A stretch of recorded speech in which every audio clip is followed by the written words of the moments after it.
Il y a presque un an, jour pour jour, j'étais complètement en larmes face à une personne que j'aimais beaucoup et pour qui j'étais prête à complètement m'effacer pour être sûre qu'elle aille toujours bien, qu'elle m'aime toujours et qu'elle ne m'abandonne jamais. Et il y a presque un an, du coup, je me suis rendu compte que ce n'était pas du tout viable de fonctionner ainsi et que c'était loin d'être un comportement isolé chez moi. Il y a un an, j'ai décidé d'arrêter d'être une people pleaser et cette vidéo est mon histoire.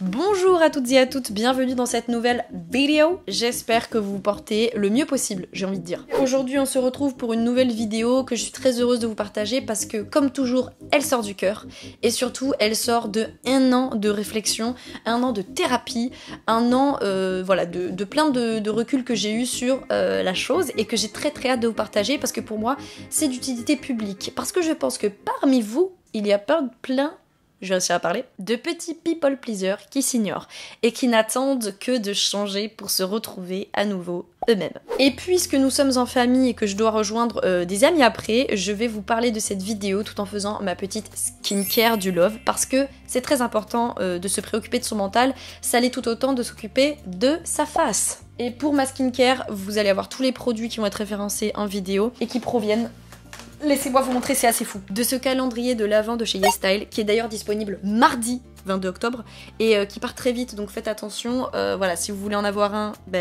soyez prêts, il y aura le lien dans la description. On est sur, waouh, un calendrier fatas, 24 des produits skincare qui ont été les plus trendy cette année, pour donner un glow à votre peau comme jamais vous en avez eu. Personnellement, j'ai intégré quasi déjà la moitié des produits dans ma routine, et ça fait vraiment une différence de fou. Vous pourrez voir le close-up, les bienfaits des produits sur un réel plus détaillé sur Instagram. Du coup, voilà le petit mood, vraiment une vidéo un peu chit-chat, comme on les aime. Ça fait je crois 2 ans que j'en ai pas fait, donc je suis juste super excitée. Sans plus tarder, vous allez le voir, cette vidéo, oui j'ai des notes. Je suis journaliste professionnelle. J'avais envie de blablater, mais j'avais aussi envie de ne pas louper certains points que je trouve essentiels à vous partager. Bien évidemment, je ne suis pas psychologue pour un sou. Je trouvais ça juste important et nécessaire, voilà, de partager mon expérience en espérant, je dirais même, comme toujours, que cela vous parle, vous touche. Sans plus tarder, let's go. Premier point de cette vidéo, êtes-vous un people pleaser ? Alors, en vrai, je me suis appuyée pour ce point sur 2 articles que j'ai trouvés édifiants, extraordinaires, donc ils seront sourcés bien sûr dans la description de la vidéo si vous êtes curieux et curieuse. Et le premier point qu'on va aborder en fait, c'est tout simplement la définition d'un people pleaser. Parce que là, vous pouvez être peut-être un peu perdu par rapport à la miniature, au titre, à l'annonce, mais elle nous parle d'un mot, ça veut dire quoi ? Peut-être qu'au contraire, vous l'avez déjà entendu, mais vous savez pas vraiment ce que c'est. Je prends mes notes, de professional. Un people pleaser, alors, c'est un terme anglais récent apparu pour nommer les personnes ressentant un besoin profond de faire plaisir aux autres, coûte que coûte. Suite à cette définition, vous pourriez vous dire, mais Juliette, ça s'appelle juste être gentil, altruiste, conciliant. On va pas se plaindre qu'il y ait des gens bienveillants dans ce monde. Eh bien en fait, c'est plus complexe que ça. En fait, le truc, c'est que la notion coûte que coûte, elle implique beaucoup de choses. C'est pas juste, en fait, faire plaisir aux autres, c'est qu'il est prêt, le people pleaser, à mettre en péril son propre bien-être, son propre bonheur, au profit de celui des autres. Parce qu'inconsciemment, consciemment, il se dit que son propre bonheur, son propre bien-être, a moins de valeur que celui des autres. De ce fait, il lui sera très compliqué, à terme, d'avoir confiance en lui-même, de se prioriser, de s'écouter, puisqu'il trouvera qu'il aura toujours moins d'importance à le faire que pour les autres. C'est tout ça que ce coûte que coûte implique, et qu'on n'est pas juste dans une personne gentille, altruiste, conciliante. Deuxième point majeur. À quoi reconnaît-on un people pleaser ? Peut-être que là vous vous dites ok, je vois un peu, mais c'est un poquito flou. J'ai recensé à titre personnel 12 traits caractéristiques des people pleasers. Premier trait caractériel, en fait je sais pas comment on dit.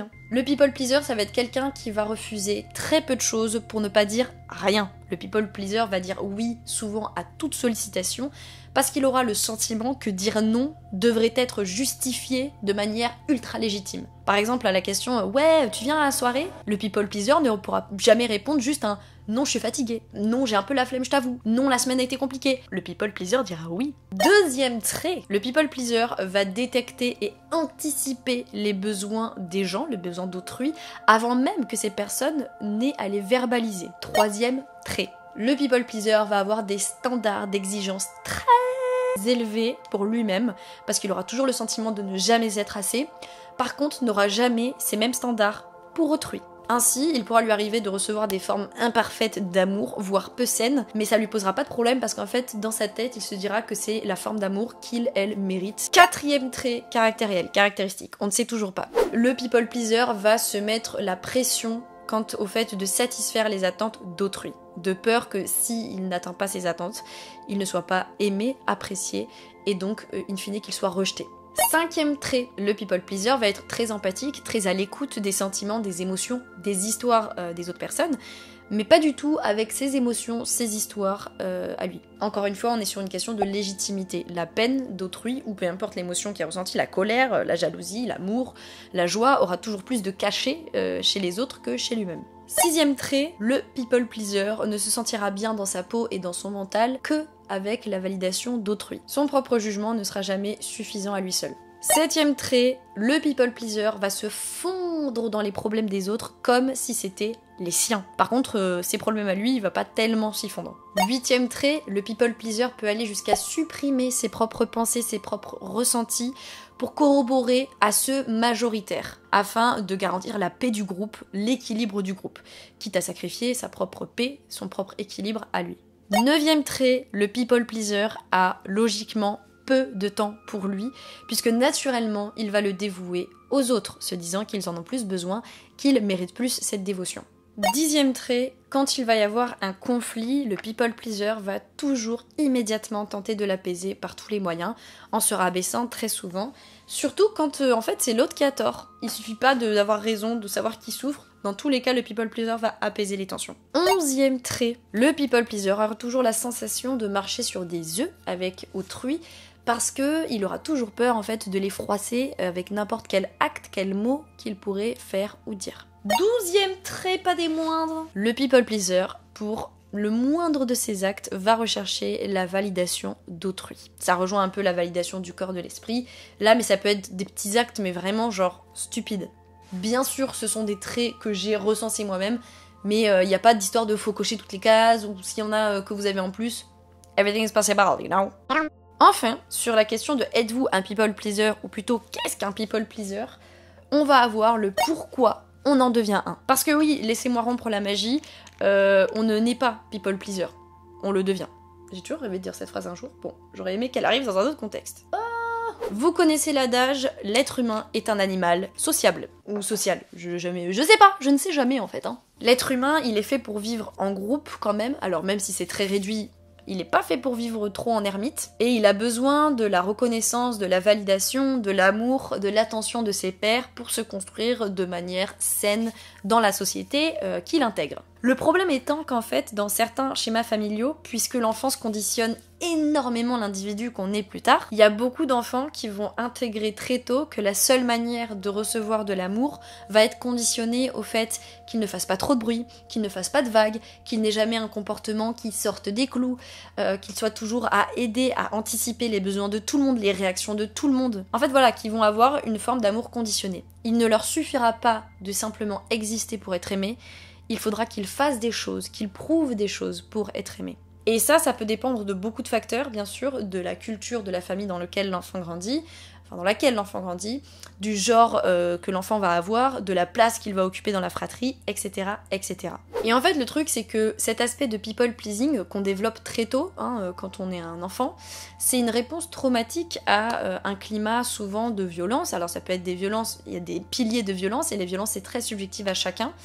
Et des climats de tension ou de non-attention à l'enfant. Il va en fait faire, on appelle un copy mécanisme, je ne sais pas comment dire en anglais, où voilà, il va copier des attitudes qu'il voit pour éviter les bouleversements émotionnels le plus possible, et ainsi se créer un sentiment de sécurité. Dès lors, l'enfant ne va pas se construire en tant qu'individu par rapport à ce qu'il y a au fond de lui et aux choses qui changent dans la vie, voilà, de manière générale, il va se construire en réaction aux autres. Il va se construire en réaction à ce qu'il a subi ou manqué dans son enfance. Et ainsi, de tout ce gloubi-boulga, de tout ce marasme, naît la plus grande peur et la plus grande illusion du people pleaser, c'est de ne pas être aimé, d'être abandonné s'il est juste lui-même.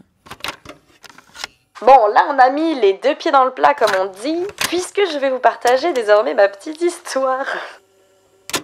Moi, j'ai grandi dans un cadre très aimant avec deux parents qui ont toujours cherché à faire leur mieux en fait, de leur mieux je dirais même, et à être présent dans nos vies, à ma grande sœur et moi, sans jamais empiéter sur nos libertés. Néanmoins, vous connaissez l'adage, vos parents, c'est également leur première vie. Donc, ils ne savent pas tout et ils testent comme vous. Et en fait, quand je dis que mes parents ont fait du mieux qu'ils ont pu, ça veut pas dire qu'ils ont fait parfaitement les choses. Faire du mieux qu'on peut, c'est pas parfaitement faire. C'est juste faire du mieux qu'on peut.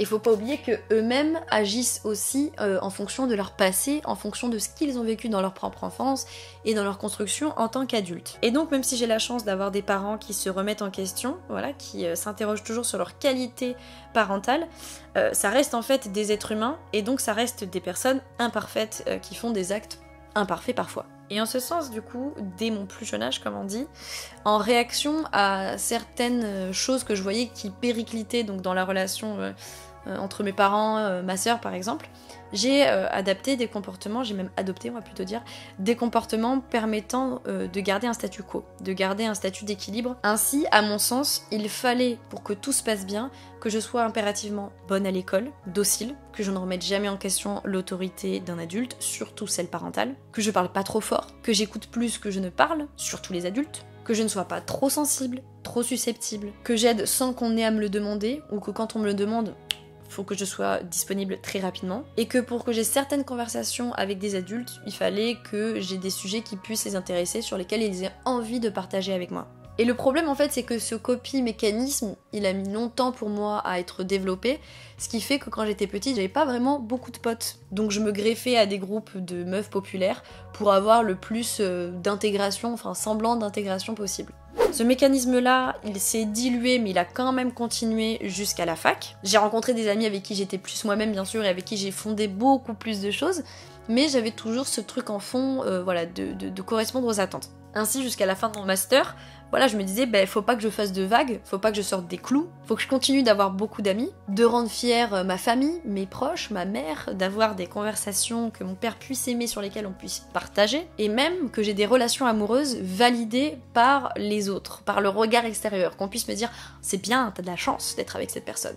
Et le truc en fait, c'est que personnellement, je corroborais avec tout le système. Je l'alimentais même presque. Parce qu'en fait, j'avais toujours connu que ça. Moi, je me résumais qu'à ça, je me résumais à correspondre aux attentes des autres, plutôt qu'à correspondre à mes propres attentes. En fait, je savais même pas lesquelles elles étaient, je m'étais pas interrogée. Ou alors je mettais ça très vite sous le tapis. J'avais peur, je pense au fond, que si j'assumais réellement ce que j'étais, ce que je voulais, je déçoive les autres. Mais le problème en fait, ça a été que jusque-là, j'arrivais à maintenir le statu quo, à correspondre aux attentes des autres en étant people pleaser dans mon comportement, dans les études que je faisais, etc. Mais là, à ce point de ma vie qui avançait, c'était de plus en plus dur de me dire enfin, qu'est-ce que tu veux vraiment ? Qui tu es vraiment ? Ces questions commençaient à vraiment pop-up dans ma tête, alors que jusque-là, je les avais un peu mises de côté. Et c'était en fait ce schéma de people pleasing, de copy-mécanisme qui était de plus en plus fêlé, abîmé. Je comprenais de moins en moins comment interagir avec les autres, j'avais de plus en plus de mal à faire le miroir comme je l'avais fait jusque-là sans jamais trop me poser de questions. Je n'aimais pas la voie professionnelle dans laquelle je me projetais via les études que je faisais. Je m'aimais pas, j'aimais pas ce que je vivais en fait tout simplement. Et en fait avec le temps je me suis rendu compte que c'était un peu mon moi intérieur qui, vous savez, grattait les parois pour crier genre laisse-moi sortir. Et à ce moment-là, je me suis dit, j'ai deux choix possibles. Soit je lui laisse enfin la place que peut-être il mérite et je vois ce que ça donne, soit je décide d'enfermer ce moi intérieur pour toujours et de continuer de mener une vie que jusque-là j'avais menée pour les autres. Et à ce moment-là, j'ai décidé pour la première et dernière fois de ma vie de me faire confiance et de voir ce que ça pouvait donner pour une fois. Donc troisième point de cette vidéo, on y vient, c'est pourquoi j'ai voulu que ça change. Je pense que là vous avez quand même plusieurs hints par rapport à ce que je viens de dire. Ce côté de le mécanisme avait ses limites, je sentais que j'étais pas à l'aise avec moi-même et encore moins avec les autres. Mais il y a un peu plus deep que ça. En fait j'ai eu 3 moments de rupture dans ma vie où j'ai eu des espèces, vous voyez, de flash qui m'ont dit meuf, peut-être ça va pas. Où il m'a fallu le 3e pour dire ah ouais non ça va pas du tout.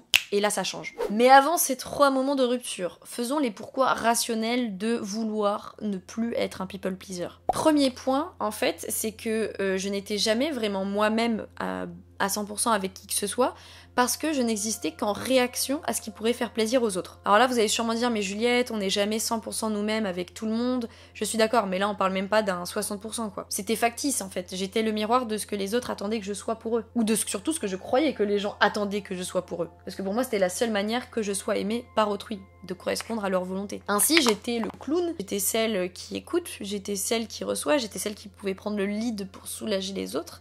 J'étais un peu tous les rôles que je pensais qu'on attendait de moi ou qu'on attendait de moi tout simplement. Ensuite, pourquoi j'ai eu envie que ça change, c'est parce que j'avais ce sentiment, enfin c'était pas un sentiment, j'avais constamment peur du rejet. J'avais constamment peur du pas de côté que je pourrais potentiellement faire et qui signerait mon arrêt de mort social. Parce que pour moi en fait, il y avait tellement peu de raisons qu'on m'aime que si je faisais un mauvais acte, que je prononçais une mauvaise parole, on pouvait m'exclure de sa vie, quoi, hyper facilement. Ensuite, le truc, c'est que je savais que j'en faisais toujours beaucoup trop pour les autres et pas assez pour moi-même, parce que constamment, il y avait cette question de légitimité. J'étais assez intriguée, en fait, par comment ça pouvait être aussi simple pour les personnes de dire ce qui se passait dans leur cœur, de dire quand elles étaient tristes, de... je sais pas, rendre visible leur colère, voilà, leur jalousie, des émotions qu'on peut cacher, parce que ça fait appel à des émotions où on se demande si on est légitime à... Moi, j'arrivais pas, en fait, à les sortir. Et je me voyais pas solliciter la compassion des autres parce que pour moi c'était soit tu l'avais, soit tu méritais pas de l'avoir. Et ça ne me serait pas venu à l'esprit en fait de demander de solliciter parce que la seule chose que je pouvais pas encaisser en fait c'était le rejet. Et si on disait bah non, je vais pas t'aider sur ta peine ou sur ta souffrance ou là t'as pas le droit en fait de ressentir ce que tu ressens, moi ça aurait été un impossible catégorique en fait. C'était plus violent je pense de me prendre un rejet dans la tête de mes émotions que de ressentir une émotion négative en soi. Ensuite, autre raison pour laquelle j'ai voulu que tout ça change, c'est parce que j'avais de plus en plus la sensation de ne pas être assez, j'avais beaucoup de haine envers moi-même, et je me disais que j'étais juste faite pour décevoir. Et je sentais que c'était pas viable, une fois de plus, d'avoir toute cette haine envers moi-même. Une autre raison, c'est que je voyais que dans certaines de mes relations, consciemment ou inconsciemment, il y avait des personnes qui avaient pris avantage en fait de tout ça, de tout ce people pleasing, et que du coup il y avait une question un peu d'ascendant sur moi. Encore une fois, ça pouvait être volontaire ou complètement involontaire de ces personnes, et je faisais partie du rouage. Ça rendit du coup des relations qui étaient pas très saines avec des gens pour la plupart que j'aimais beaucoup, et qui m'aimaient beaucoup également. Enfin, et je pense que c'est vraiment la raison pour laquelle j'ai le plus eu envie que ça change, c'est que je me sentais plus libre du tout dans mes réactions. J'étais tout le temps dans l'anticipation de tout, à vouloir plaire à tout le monde, et avoir peur en fait d'être moi-même. Et il y a un moment où je me suis dit, mais j'en ai marre. J'ai envie que les choses sortent de mon corps comme je les ressens, et je ne me sens pas libre de l'exprimer. Et c'est là où je parle de mon mot intérieur là qui gratte, parce que du coup je me suis dit non c'est plus possible. Là il faut que je sois libre, il faut que je trouve une manière saine pour moi d'être libre, avec les autres et surtout avec moi-même. Et du coup les 3 moments de rupture qui m'ont amené à me dire que c'était possible et à me dire que j'y avais droit, le premier remonte à je pense 2020, donc il y a 4 ans. J'ai une conversation avec ma meilleure pote, assez deep on va dire, et en fait il y a un moment où dans la conversation je m'excuse un peu de toute la personne que j'ai pu être et que je suis avec elle, parce qu'on se connaît depuis qu'on a 10 ans, donc là ça fait plus de 14 ans, et à ce moment-là ça faisait donc 10 ans qu'on se connaissait, et qu'on était très potes. Et voilà, et je lui dis en fait, pour moi tu peux tout me faire parce que j'ai tellement été horrible avec toi, de par les défauts qui me constituent, et que, enfin moi je vois que ces défauts-là, parce que c'est aussi ceux qu'on a souvent fait ressortir chez moi et tout quand j'étais plus petite. Voilà, genre je lui dis, je comprends qu'un jour tu puisses me faire du mal, parce que, entre guillemets, je le mérite. Et la réponse en fait qu'elle m'a donnée, qui a semé une petite graine dans mon cerveau assez incroyable, c'est qu'elle m'a dit, mais en fait Juliette, tu comprends pas. Déjà de 1, voilà, il n'y a pas d'histoire de tu mérites qu'on te fasse du mal, absolument pas. Et c'était surtout qu'elle m'a dit, c'est pas que j'ai appris à t'aimer malgré tes défauts, c'est que je t'aimerais pas autant si tu ne les avais pas. Et cette phrase, elle a été si simplement dite, mais elle a résonné très fort en moi parce que c'était la première fois qu'on me disait que mes défauts non seulement étaient viables dans l'amour qu'on me portait, mais surtout qu'ils étaient nécessaires et importants. Et récemment, sur cette question, j'ai discuté avec Lou, une autre de mes meilleures potes, qui m'a dit cette phrase, et que j'ai parfaitement compris, c'est qu'elle m'a dit les qualités que j'aime le plus chez mes amis sont également leurs pires défauts. Et c'est en ce sens que pour moi, en fait, ça a été assez extraordinaire cette phrase. C'est que je me suis dit, mais en fait, ça fait partie de moi, je n'ai pas besoin de les enlever de qui je suis pour être aimée, pour qui je suis. Le deuxième moment de rupture, ça a été en 2022, en été, si je dis pas de bêtises. J'étais dans le jardin une soirée à discuter avec un des meilleurs potes de mon père. Et on avait eu une grande discussion qui avait duré, je crois, jusqu'à 4 heures. Je déménageais le lendemain, c'était un enfer, enfin voilà. qui m'a fait beaucoup de bien. Où à un moment, on discutait donc de plein de choses, de la vie. Et à savoir, Corentin, on n'a pas beaucoup d'écart. On a 7 ans d'écart. Et enfin, je dis ça parce que mon père, wesh, on a 29 ans d'écart.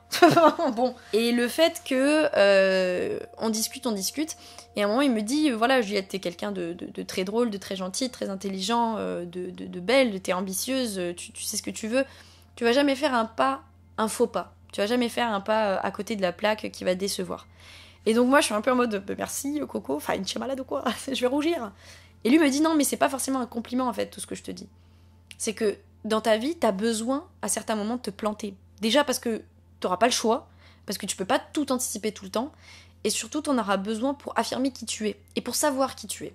Parce que pour savoir qui tu es, tu peux pas juste correspondre à ce que les autres imaginent ou veulent que tu sois. Il faut que tu vives le plus librement, et le plus vite possible, et le plus intensément possible, en acceptant que tu ne sois pas toujours parfaite, mais en comprenant qu'on t'aimera toujours, et surtout comme ça, parce que tu seras enfin qui tu es.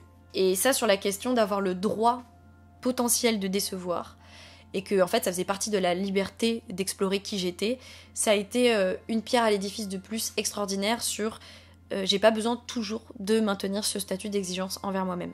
Enfin, dernier point, et là c'est pas une conversation, c'était plus en fait une attestation pour moi de tout ça, de tout ce qui s'était passé jusque-là. Ça a été donc, ce que j'ai dit en intro, ce moment où je me suis retrouvée, mais vraiment en larmes face à quelqu'un que j'aimais beaucoup, à me dire, là je crois que pour être sûre que je corresponde à cette personne, il faudrait que je m'efface complètement.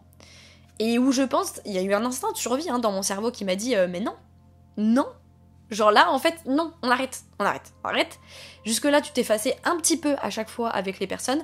Là, tu penses à t'effacer complètement. En fait, non, c'est pas possible, tu vas te perdre. Et honnêtement, ouais, c'est une espèce de mini-mort que j'étais complètement prête à assumer de moi-même.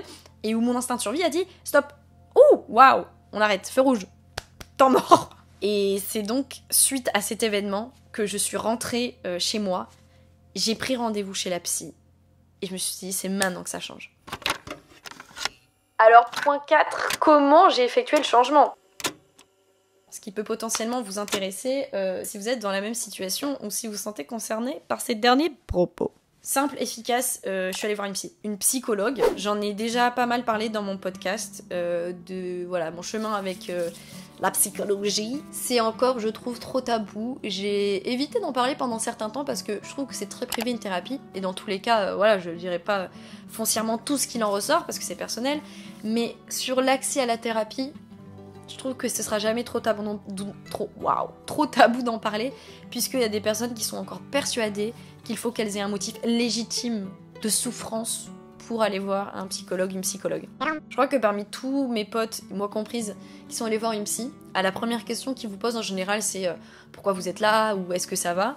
On a tous répondu non mais ça va, hein, enfin tranquille, juste bon, il y a 2-3 trucs, je me dis que ça peut aller mieux. Et rien que d'arriver en fait dans cette position ouais, je sais pas si j'ai le droit. Vous avez le droit. Rien que du fait que vous payez votre psychologue, je vous jure que vous avez le droit d'aller voir un psychologue. Et moi, c'est ce que j'ai fait. J'ai eu des amis qui m'ont dit aussi, mais meuf, tu sais que une thérapie, en fait, c'est pas obligé de durer 2, 3, 4, 5 ans. Ça peut durer 4 mois, 5 mois, 4 séances si tu le fais rapidement. Et surtout à 24 ans. Le plus tôt vous faites une thérapie, le plus vite vous réglez vos problèmes. Et en fait aussi, le truc hyper important à, intégrer dans comment j'ai effectué ce changement, c'est que vous pourriez vous dire non mais j'ai juste à en parler à autrui, à mes amis, c'est à ça que ça sert, à ma famille, je peux me décharger et faire avec. Non, parce que les gens qui vous sont proches ne sont pas déjà formés professionnellement pour vous aider sur des points hyper essentiels, qui vraiment requièrent des études. Et surtout, ils ne vont pas être objectifs. Parce que peut-être la plupart vont directement être concernés par les mots qui vous travaillent. Par exemple, vos parents. Encore une fois, même si vous avez les meilleurs parents du monde, ça n'existe pas, mais des parents très sains, très bienveillants, comme moi, c'est mon cas, vous pouvez pas leur en parler à eux, puisqu'ils sont concernés. Ils vont potentiellement se sentir attaqués, ils vont pas forcément avoir les clés, parce que eux-mêmes, c'est la manière dont ils ont été éduqués, et où ils ont peut-être pas fait le travail, ou eu le besoin de faire le travail sur ce qui s'était passé. Donc ce que je veux vous dire, c'est qu'il faut en parler à quelqu'un qui est formé, littéralement sur le sujet, et à quelqu'un qui est objectif sur la question, qui n'est pas impliqué sentimentalement par votre histoire. Et si vous avez peur de pas trouver un psy qui vous comprenne, un psy avec lequel vous seriez à l'aise, vous avez le droit à plusieurs séances, enfin vous avez le droit de chercher. Et c'est très drôle parce que ma première séance, je suis arrivée chez la psy en disant voilà, j'ai vraiment mot pour mot, je lui ai dit je sens que mes interactions avec les autres ne sont pas fluides, j'aimerais que ça aille mieux. Et je finis à l'heure actuelle à me dire mais règle-toi toi-même et tu te régleras avec les autres. C'est que je suis arrivée voir la psy en disant je veux être mieux pour les autres. C'est quand même fou. Et après un an de thérapie, et c'est pour ça que je fais cette vidéo, je me suis rendu compte que fallait être mieux avec moi d'abord pour être mieux avec les autres. Et c'est en ça que je parle dans ce avant-dernier point des sacrifices que cela demande de changer. Parce que là vous dites ok, la meuf elle a dit je veux envie d'arrêter d'être une people pleaser, allez voir un psy, mais concrètement qu'est-ce qui s'est passé ? Et le truc c'est que arrêter d'être un people pleaser, c'est très large comme mot. Il faut comprendre pourquoi on l'est. Et comprendre pourquoi on l'est, c'est très subjectif comme je l'ai dit, c'est rapport à l'enfance, à la manière dont vous avez grandi, à la manière où il y a pu avoir des dynamiques subjectives, donc avec chacun de vos parents, avec vos frères et sœurs si vous en avez, voilà, avec le genre que vous avez, la place que vous occupez dans la fratrie, les enjeux qui pouvaient se poser à la maison, de comment tu mérites l'amour, comment vous avez eu le sentiment qu'on conditionnait l'amour. Tout ça c'est très très subjectif. Et comme ce petit bouchon qui tombe. Mais ce que je veux dire, c'est que le plus grand sacrifice qu'il y a pour moi à intégrer quand on veut changer la donne, notamment en passant par la thérapie, mais pas que, c'est qu'il faut accepter de complètement changer qui on est pour aller vers une meilleure version de soi-même, pour soi-même et également pour les autres. Dans l'inconscient collectif, il y a encore cette croyance en fait contraignante qui est de se dire que si on va voir un psy, c'est qu'on est faible, c'est qu'on n'arrive pas à gérer nos problèmes nous-mêmes, c'est qu'on trouve pas assez de ressources, c'est qu'on est trop génial, bla bla bla. Alors qu'en fait, moi je pense tout l'inverse. Et j'en accuse le coup, c'est que aller voir un psy, mais c'est un acte de bravoure extrême, parce qu'on est prêt à faire face à des choses pour lesquelles peut-être on était dans un déni depuis des années, on est prêt à faire face à la personne que nous sommes et potentiellement à tous les changements que cela implique. Et c'est tellement violent de se dire que potentiellement on va devoir changer plus de la moitié de la personne qu'on est parce qu'on s'est fixé sur des bases qui n'étaient pas saines, qui n'étaient pas les bonnes. Ça demande tellement de courage d'être prêt à lâcher des boulets qu'on se traîne potentiellement depuis l'enfance et qui ont été corroborés par des figures qui nous sont hyper chères, à savoir nos parents, nos amis, nos amours, que sais-je. Et rien que ça, rien que d'aller faire ce premier pas, d'aller voir un professionnel et de lui dire « aide-moi », parce que je suis prêt à le faire, mais je sais qu'il me manque des clés. Pour moi, mais c'est une fierté que tout le monde devrait ressentir et une bravoure que vous ne pouvez pas vous enlever. Vous dire à un moment, le système n'est plus viable et je ne vais pas le subir. Je vais chercher à le changer et à l'adapter à qui je suis pour mieux me comprendre, mieux comprendre les autres et avoir un système d'harmonie avec le plus de personnes possible et avec moi-même. Mais c'est extraordinaire. C'est extraordinaire et ça va guérir tellement de choses. Premièrement en vous, en les autres, et potentiellement, par exemple si c'est votre cas, dans la progéniture que vous souhaitez avoir. Vous n'allez pas faire peser sur les gens que vous aimez les choses qui vous ont impacté. Et pour vous-même, vous allez tendre le plus possible à les résoudre, à les comprendre, à les endiguer et à vivre le mieux possible avec. Et ce sacrifice-là, de vouloir changer et d'être prêt à le faire, pour moi, c'est le plus grand en fait à garder en tête pour arrêter d'être, dans mon cas, un people pleaser. Dernier point, en fait, c'est la conclusion. Est-ce que la transformation un an après, elle est totale ou est-ce qu'il y a encore un petit peu de résistance ? Est-ce qu'on parle encore d'un combat ? Honnêtement, je vais vous enlever le spoil tout de suite, c'est toujours un combat. En fait, ce qu'il faut comprendre avec la thérapie, mais pas que, avec la vie de manière générale, c'est que tous les changements demandent du temps. Et il faut se l'accorder. Vous n'irez pas plus vite parce que vous vous culpabilisez de ne pas aller plus vite. Faut être patient avec vous-même. Surtout quand il s'agit de changer un mode de fonctionnement que vous avez entretenu depuis votre plus tendre enfance comme un moyen de protection. Votre cerveau, il est fait pour vous protéger le plus possible. Et pour le plus possible, éviter de vous sortir de ces zones de confort qu'il a construites, qu'il connaît très bien, pour aller vers ce qu'il estimera un danger, c'est-à-dire l'inconnu. Et quand je dis qu'il faut de la patience, c'est que déjà, faire en sorte que votre cerveau accepte de sortir, j'adore ce mot, du statu quo pour aller vers l'inconnu, c'est une grande violence. Donc il faut avoir de la patience déjà pour que votre cerveau comprenne ça. Et ensuite, il faut avoir de la patience envers vous-même, de comprendre comment agir et de tester. Parce qu'encore une fois, sur la théorie, rien que vous, en regardant cette vidéo, vous pouvez intégrer plein d'infos et vous dire « Ah oui, c'est vrai qu'il faudrait que je fasse ça. Ah oui, c'est vrai que ça, c'est pas viable à terme. » Néanmoins, dans la pratique, vous n'allez pas réussir à tout de suite le faire. Parce qu'encore une fois, on parle de comportements qui peuvent dater de plusieurs années, etc. en réaction aux autres.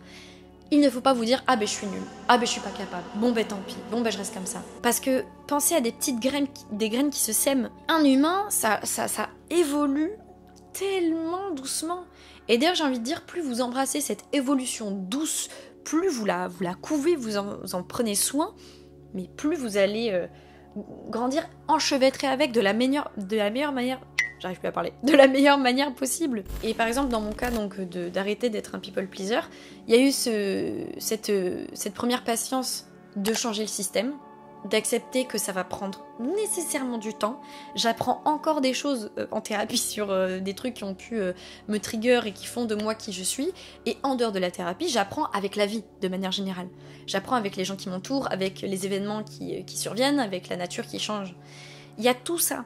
Il y a tous ces facteurs à en prendre en compte. C'est de se dire, premier temps, c'est la patience de tout ce qui évolue et de tout ce qu'on veut qui évolue en nous. Deuxième temps, c'est la pratique. C'est de me dire, entre la personne que j'étais il y a 1 an, qui marchait sur des œufs de manière constante, et la personne que je suis maintenant, qui a toujours peur à certains moments, qui marche toujours sur des œufs, mais qui fait tellement plus confiance en son jugement et en les autres, surtout dans les personnes que j'aime, mais il y a un monde.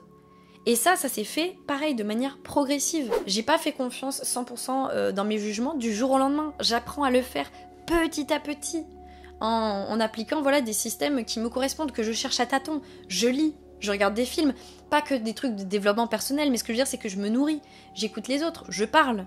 Et tout ça, c'est un travail qui est continu. Et vous pouvez vous dire, oh là là, mais quelle plaie, enfin la vie, c'est pas censé être un travail continu. Si, c'est juste que c'est pas censé être un travail conscient, tous les jours que vous vivez, mais il y a un travail continu. Avoir conscience de votre existence, pour moi, c'est le but en fait de l'être humain. Et cette conscience, ça veut pas dire de la suranalyse. Ça veut juste dire, ce qui vous arrive, vous en êtes conscient.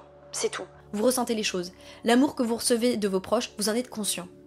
Le temps beau qu'il y a dehors, vous en êtes conscient. C'est pas juste vous levez la tête, il y a un soleil. Ça peut vous arriver bien sûr, mais le plus possible dans ces moments-là, d'être conscient des choses vous permet de mieux vous les attribuer et d'en faire quelque chose. Hier, je discutais avec un pote qui est littéralement en bas là, au moment où je vous parle, qui me dit, mais dans tous les cas, même si tu échoues par rapport à ce que tu attendais que soit le résultat, là par exemple, d'être un people pleaser, ou peu importe, de faire ses études, d'arrêter, je sais pas, de fumer, ou peu importe, tu seras jamais au point zéro, même si tu régresses, entre guillemets, ou que t'avances pas aussi vite que tu le veux. Parce que rien que d'avoir un questionnement sur tout ce qui se passe, un recul, une envie de changement, t'as déjà tué le game en fait. T'es déjà plus avancé que tu ne l'étais avant quand tu n'en prenais pas conscience. Et maintenant, le fait que ça prenne du temps et que parfois t'aies l'impression de step back, de step up, c'est le principe de la chose. Et aujourd'hui, donc plus précisément dans mon rapport de people pleaser, le fait de ne plus l'être, je le vis beaucoup mieux. Déjà, j'accepte beaucoup plus les émotions des autres parce que je les prends plus pour moi. En fait, je suis en train de me dire, moi je fais un travail pour moi, je paye, je lis, je parle, etc. C'est chacun son combat. Il y a une phrase que j'adore aussi que Mathilde, ma coloc, m'avait dite. Oui, je fais beaucoup de citations dans cette vidéo. Elle avait dit, les amis, la famille, les amours, on est là pour soutenir, pas pour guérir. Parce que ce n'est pas notre rôle. Comme je l'ai dit, on n'est pas professionnel et on n'est pas objectif. On peut être là pour les gens qu'on aime. Mais c'est pas à nous de les réparer. Comme eux ne sont pas là pour nous réparer. Ils sont là pour nous donner de l'amour, pour recevoir le nôtre, mais ils sont pas là pour nous réparer. Donc nous non plus. Et d'avoir accepté ça, ça m'a enlevé beaucoup de poids sur les épaules. Ça a fait que je me suis beaucoup moins fondue dans les problèmes de mes amis. Encore une fois, j'écoute mes amis. Je reçois leurs paroles. Mais je suis pas là pour réparer leurs problèmes et du coup je ne les vis plus. J'ai de la peine quand ils sont peinés, mais je ne vis pas leurs problèmes. J'ai juste de la peine pour mon ami que j'aime. Dans tout ce qui est conflit également, j'ai beaucoup moins peur de marcher sur des œufs parce que j'accepte que les gens soient traversés par des choses qui les dépassent et qui donc me dépassent. Par exemple, un ami qui a passé une mauvaise journée va peut-être, un ami, famille, amour, ce que vous voulez, une fois de plus, va peut-être dire un mot sec le soir. Ce sera pas pour remettre en question toute la personne que je suis, c'est juste qu'il aura eu une mauvaise journée. Et je partirai du principe que j'ai le droit de lui dire, par contre, tranquille, et que si cette personne le prend mal, je la laisserai revenir vers moi en temps voulu pour qu'on en discute. Je laisse beaucoup plus passer les choses, j'ai pas nécessairement besoin d'apaiser les conflits, je cherche pas à les envenimer, mais ça je pense que ça fait partie de ma nature, c'est pas une question de people pleaser. Par contre, voilà, moi je me dis, je suis droite dans mes bottes, et si j'ai fait quelque chose de mal dont je ne me rends pas compte, je ne vais pas chercher à le trouver. La personne est assez grande pour venir vers moi, on s'aime assez, on a quand même mis un climat assez sain pour qu'elle vienne vers moi me dire écoute, ça j'ai pas aimé, est-ce qu'on peut en discuter? En fait, j'ai beaucoup plus confiance, j'ai décidé de faire confiance à la vie. Ça a été très dur, mais j'ai décidé de me dire les gens qui m'entourent, la vie qui m'entoure est assez belle pour que je décide de lui donner du crédit. Ou alors, aux endroits où ce n'est pas le cas, je vais travailler pour lui donner du crédit. Concernant les amours, pareil, je me suis dit, je ne vais plus essayer de changer impérativement pour que la personne m'aime. Il n'y a pas d'intérêt. Il n'y a pas d'intérêt. La personne va aimer une personne que je ne suis pas. C'est pas le but. Le but de l'amour, c'est qu'on m'aime, une fois de plus, pour qui je suis, avec mes défauts. Je vais pas chercher à les travestir ou à les masquer. Tu vas vite les voir à un moment ou à un autre. Moi, ce qui m'intéresse, c'est est-ce que ces défauts-là, tu peux vivre avec, on peut faire des concessions, parce que t'en as aussi, grande surprise, tous les êtres humains, on en a. Et c'est ça qui m'intéresse. Mais même, je vais vous dire, moi, chez les êtres humains, les êtres humains qui m'intéressent, ça fait vraiment très clinique ce terme, je m'en fous en fait maintenant que tu sois parfait. Ça va même me faire peur si la personne que je côtoie elle est parfaite. Moi je vais juste chercher à me dire est-ce que pour l'humain que tu es, il y a un truc où on peut s'accorder et s'apprécier et se désirer et s'aimer. C'est juste ça qui m'importe. Et pareil, pas à me dire ok je serai en relation quand je serai parfaitement bien avec moi-même, parce qu'on apprend aussi à être bien avec les autres comme je le disais. Mais à me dire je ne vais pas être dans une relation où j'aurai besoin d'être une autre personne pour me sentir aimée et pour ne pas avoir peur d'être rejetée. Je pense que cette vidéo est déjà bien assez longue et que vous avez déjà pas mal d'informations. N'hésitez pas en commentaire à poser vos questions, à parler de votre parcours si vous en avez envie, à donner vos conseils si vous vous sentez concerné de près ou de loin par la chose. Je serai très très curieuse de les lire et de vous y répondre. Sur ce, j'espère que la vidéo vous a plu. N'hésitez surtout pas toujours à aller vous procurer le petit calendrier, à prendre soin de votre peau. Comme vous pouvez le voir, mais j'ai un glow de zinzin. Des cernes toujours présentes bien sûr, mais un glow de zinzin. On se retrouve très vite, je l'espère, pour une prochaine vidéo. En fait, on va se retrouver très vite pour une prochaine vidéo. Et je vous fais d'énormes bisous, mes loups. Prenez soin de vous, soyez qui vous êtes, c'est déjà amplement suffisant.